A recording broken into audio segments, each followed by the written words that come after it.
सर्वांना नमस्कार। मुंडवा जमीन प्रकरणामध्ये काल परवा सामाजिक कार्यकर्त्याच्या नावाखाली राष्ट्रवादी काँग्रेस पक्षाला बदनाम करण्याची सुपारी घेतलेले काही लोक मुंडवा जमीन प्रकरणामध्ये गौप्यस्फोट म्हणून खोटी कागदपत्र बनावट सह्या करून या महाराष्ट्रामध्ये राष्ट्रवादी काँग्रेस पक्षाची बदनामी त्या ठिकाणी ते करत आहेत। काल परवा विजय कुंभार यांच्याकडनं पारदादा पवार यांच्याकडून 2021 ला मुंडवा जमीन प्रकरणासाठी इंटरेस्ट दाखवला गेला आणि तिथं तशा पद्धतीचा अर्ज हा त्या कलेक्टर ऑफिसला दिला गेला अशा पद्धतीचं माध्यमामध्ये माहिती त्यांनी दिलेली आहे। मुंडवा जमीन प्रकरणामध्ये 2021 ला पारदादा पवार यांच्याकडनं कुठलंही पत्र त्या ठिकाणी देण्यात आलेलं नव्हतं। त्यांनी जे आरटीआयच्या माध्यमातून पत्र भेटले म्हणले त्या पत्रावरती कुठेही कलेक्टर ऑफिसचा आवक जावक क्रमांक नाही, कुठेही त्याच्यावरती शिक्का नाही। हे पत्र मी आपल्या माहितीस्तव या ठिकाणी दाखवतोय। हे पत्र पूर्णपणे बनावट असलेलं हे पत्र आहे। हे आरटीआयच्या माध्यमातून भेटलं म्हणून त्या ठिकाणी त्यांनी माहिती माध्यमाला दिली। हा पूर्णपणे राष्ट्रवादी काँग्रेस पक्षाच्या नेत्यांना बदनाम करण्यासाठीचा डाव हा त्यांच्याकडनं आखला जातोय। त्याचबरोबर मुंडवा जमीन प्रकरणामध्ये जी काही कागदपत्र दाखवण्यात आलेली आहेत ती पूर्णपणे चुकीची, बनावट आणि बनावट सह्या ह्या त्याच्यावरती आहेत।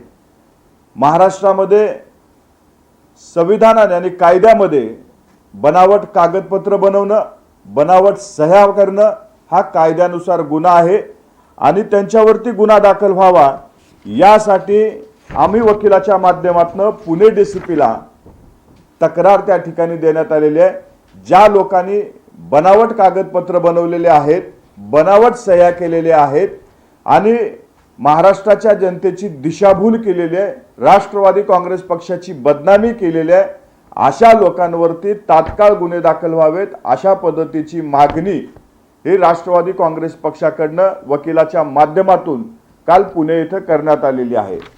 त्याचबरोबर ह्याच्या आधीही मुंडवा प्रकरणामध्ये मुठे समितीचा अहवाल म्हणून माध्यमामध्ये दिवसभर सनसनाटी काही लोकांनी निर्माण केलेली होती। मुठे समितीचा अहवाल दाखवून तो अहवालच जी समिती नेमण्यातच आलेली नव्हती त्या समितीचा अहवाल दाखवून त्या ठिकाणी सुद्धा महाराष्ट्राची दिशाभूल करण्यात आली, राष्ट्रवादी काँग्रेस पक्षाची बदनामी करण्यात आली। त्याच्या विरोधात सुद्धा आम्ही तक्रार करणार आहोत। शासनाकडून अशी कुठलीही कमिटी नेमण्यात आली नसताना त्या समितीचा अहवाल म्हणून काही सामाजिक कार्यकर्ते त्या ठिकाणी आवाज उठवून राष्ट्रवादी काँग्रेस पक्षाला बदनामी त्या ठिकाणी केलेली आहे। मुंडवा जमीन प्रकरणात अनेक बनावट कागदपत्र हे मार्केटमध्ये फिरतायत ज्यामुळे राष्ट्रवादी काँग्रेस पक्षाची बदनामी होते। आम्ही पोलीस प्रशासनाला विनंती करतोय की तात्काळ या लोकांवरती गुन्हे दाखल करावेत, यांना अटक करावेत। त्याचबरोबर विजय कुंभार व जे काही सामाजिक कार्यकर्ते आहेत मुंडवा प्रकरणामध्ये बनावट कागदपत्र करून खोट्या सह्या मारून त्याचबरोबर राष्ट्रवादी काँग्रेस पक्षाची बदनामी केल्याप्रकरणी त्यांच्यावरती 100 कोटीचा मानहानीचा दावा आम्ही ठोकावणार आहोत। कारण या लोकांनी महाराष्ट्राची दिशाभूल केलेलीच आहे, परंतु राष्ट्रवादी काँग्रेस पक्षाच्या नेत्याची बदनामी त्या ठिकाणी करण्यात आलेली आहे। मुठे समितीचा अहवाल म्हणून खोटी माहिती महाराष्ट्राच्या जनतेला दिलेली आहे। आरटीआयच्या माध्यमातून 2021 ला पत्रक दिलं म्हणून पारदादा पवारांच्या नावाचे बनावट सही करून बनावट कागदपत्र बनवून महाराष्ट्राची दिशाभूल केलेली आहे। त्या लोकांच्या विरोधात कायदेशीर कारवाई ही राष्ट्रवादी काँग्रेस पक्षाकडनं करण्यात येणार आहे। एका व्यक्तीचं नाव तुम्ही घेताय, परंतु विजय कुंभारांचं नाव तुम्ही घेताय, बाकीचे तुम्ही सामाजिक कार्यकर्ते म्हणताय, ते सामाजिक कार्यकर्ते नेमके कोण आहे? आणि सगळ्यात महत्त्वाचं, ज्यांनी आवाज उठवला त्यांच्या विरोधात तुम्ही 100 कोटीचा दावा म्हणताय, ज्यांनी फॉर्जरी सह्या केल्या ती लोक कोण आहेत आणि त्यांच्या विरोधात हा दावा का नाही? हे बघा, या प्रकरणामध्ये ज्या ज्या लोकांनी खोटी माहिती ही ऑन कॅमेऱ्याच्या समोर महाराष्ट्राच्या जनतेसमोर मांडलेली आहे। यामध्ये कुणीही असू द्या, त्या प्रत्येकावरती दावा त्या ठिकाणी ठोकण्यात येणार आहे। विजय कुंभारांचं नाव एवढ्यासाठीच घेतोय, काल पुण्यामध्ये पत्रकार परिषद घेऊन RTIच्या माध्यमातून 2021चं पत्र मिळालं म्हणून त्यांनी दाखवलं होतं। त्या ठिकाणी कुठलंही पत्र कलेक्टर ऑफिसला पारदादा पवारांच्या माध्यमातून गेलेलं नाही। त्या पत्रावरती कुठेही आवक जावक किंवा कलेक्टर ऑफिसचा शिक्का नाही। कायद्यामध्ये एखादी पत्र जर शासकीय ऑफिसला देत असेल तर तिथं आवक जावक क्रमांक लागतो, घेणाऱ्यांची सही लागते। तशा पद्धतीची कुठलेही त्या पत्रावरती आवक जावक नाही। ही खोटी माहिती महाराष्ट्राच्या जनतेसमोर मांडल्यामुळं आम्ही विजय कुंभार यांचं नाव घेतलंय। त्याचबरोबर या प्रकरणामध्ये ज्या ज्या लोकांनी खोटी माहिती महाराष्ट्राच्या जनतेसमोर मांडलेली आहे त्या लोकांवरती मानहानीचा दावा आम्ही ठोकणार आहोत। आपला जो रोग जो आहे तो अंजली दमानिया यांच्याकडे आहे, मग तुम्ही त्यांचं नाव का घेत नाही? या प्रकरणामध्ये जे दोषी असतील, ज्या लोकांनी माध्यमाच्या समोर येऊन खोटी माहिती दिलेली आहे, त्या प्रत्येकावरती मानहानीचा दावा आम्ही ठोकणार आहोत। त्याच्यामध्ये अंजली दमनिया जरी असल्या तर त्यांच्यावरती सुद्धा दावा ठोकला जाईल। जर त्यांनी महाराष्ट्राच्या जनतेसमोर खोटी माहिती दिली असेल, जर त्यांनी मुठे समितीचा अहवाल मांडला असेल तर त्यांच्यावरती सुद्धा होईल। आमचं म्हणणं एवढंच आहे, या प्रकरणामध्ये ज्या लोकांनी खोटी माहिती दिली आहे त्या प्रत्येकावरती तशा पद्धतीचा दावा ठोकण्यात येईल। सुरेशजी, परंतु बहुतेक सगळी माहिती त्यांचं म्हणणं आहे की आम्ही RTIच्या माध्यमातून मिळवलेली आहे। RTI हे लोकांसाठी तयार करण्यात आलेलं एक यंत्रणा आहे। जर सरकारमधले बसलेले लोक RTIच्या अंतर्गत ही कागदपत्र देत असतील आणि त्या कागदपत्राच्या आधारावर जर हे आरोप केले जात असतील तर आरोप करणाऱ्यांवर कारवाई करण्याची मागणी तुम्ही करताय। ज्यांनी हे बनावट कागदपत्र कोणी तयार केले त्यांच्याबद्दल तुम्ही काही बोलत नाहीये।